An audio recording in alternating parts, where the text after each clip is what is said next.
Actually, there was no price increase since last year. So, of course, prices, some are imported products, have already increased. So, they decided to request if they could increase. So, we agreed on a less than 5% increase so that at least kahit papano, the consumers will have of course, a very Merry Christmas and a Happy New Year. Kumusta naman po ang monitoring po ng DTI sa prices of commodities natin ngayong papalapit ang Pasko? May mga changes po ba, bumaba o tumaas on certain products like Noche Buena products?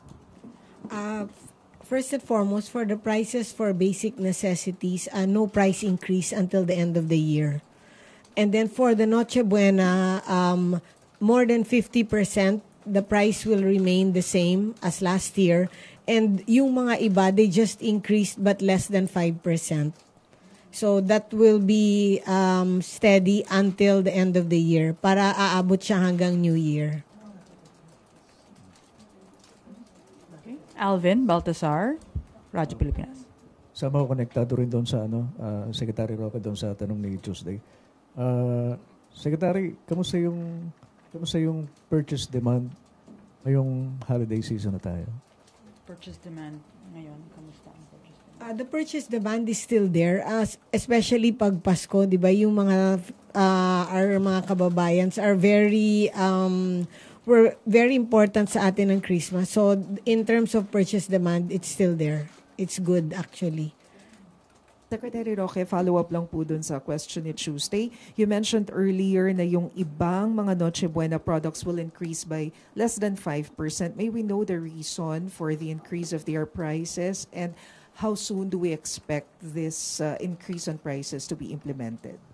Actually, the increase in price has been implemented already. We came out already with a list of the Noche Buena package prices. So it's in the DTI social media site and also in the website. And we've really released it also in the different media and also in the newspapers. And what was your first question again? Ano po yung reason for the increase? The reason, actually, there was no price increase since last year. So, of course, prices, some are imported products, have already increased. So, they decided to request if they could increase. So, we agreed on a less than 5% increase so that at least kahit papano, the consumers will have of course, a very Merry Christmas and a Happy New Year, and not too much of increase also.